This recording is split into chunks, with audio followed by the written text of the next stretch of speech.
अखिल भारत हिंदू युवा मोर्चा ने प्रेस वार्ता की, जहां पर संगठन के कई वरिष्ठ पदाधिकारी मौजूद रहे।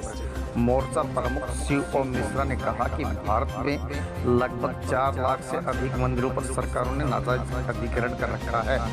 राष्ट्रीय प्रवक्ता जिया मंजरी ने पत्रकार वार्ता को संबोधित करते हुए अवगत करवाया कि जिस प्रकार सरकारों ने मंदिर ट्रस्ट को अधीन किए हुए हैं, जहां पर भक्तों के दिए गए दान को भी सरकारें अपने कब्जे में ले लेती हैं और वहां पर भी धर्मियों की नियुक्ति कर देती हैं, जो कि सरासर हिंदू धर्म संस्कृति के खिलाफ है। मंदिरों पर सरकारी व्यवस्था की मनमानी की तीखी आलोचना करते हुए कहा कि संगठन इस पर एक बड़ा आंदोलन करने की तैयारी कर रहा है।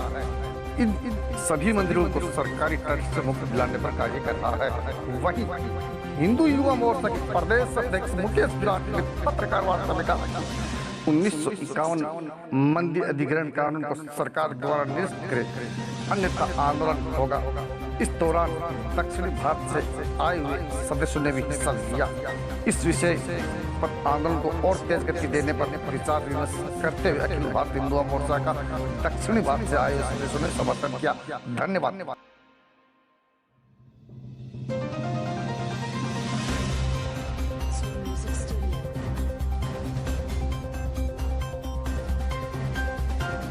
या साउथ दक्षिण भारत के 4.5 लाख मंदिरों को अधिग्रहित किया गया। और बात यहाँ तक ही नहीं खत्म होती। एक साथी बंधु ने अभी एक सवाल किया था कि गौचर भूमि की बात की। गौचर भूमि का जो कानून है, यह तो आप अपने डिस्ट्रिक्ट मजिस्ट्रेट जो डीएम होते हैं उनसे भी शिकायत कर सकते हैं, क्योंकि केंद्र सरकार और राज्य सरकारों ने लैंड ग्रेबिंग के लिए कानून बनाया है।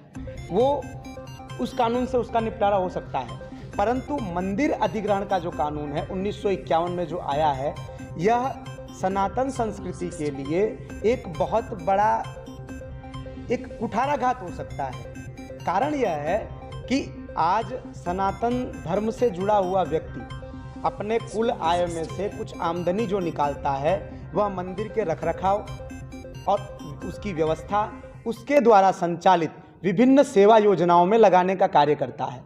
परंतु आज क्या हो रहा है कि अगर हम ज्वाला जी की बात करें, कि जिसे अभी हमारी राष्ट्रीय प्रवक्ता जी ने आपके सामने रखा था कि किस प्रकार से उस विषय को समाज के सामने ला करके, देश के सामने ला करके और जल्द से जल्द इस पर कार्यवाही हुई और दोनों विधर्मियों को मुक्त कर दिया गया। एक सीधी बात मैं आपको स्पष्ट करना चाहता हूं कि आज अगर बांके बिहारी जी मंदिर आपके वृंदावन में, वो हिंदुओं का देवस्थान है, हिंदुओं का ट्रस्ट है, और इसमें यदि किसी मुस्लिम का इंटरफेरेंस कर दिया जाए तो वहाँ पर न उस व्यक्ति को ये पता होगा कि यहाँ की पूजा विधि क्या है, यहाँ की परंपरा क्या है, वो उसका निर्वहन नहीं कर पाएगा। लोगों की धार्मिक भावनाएं आहत होंगी।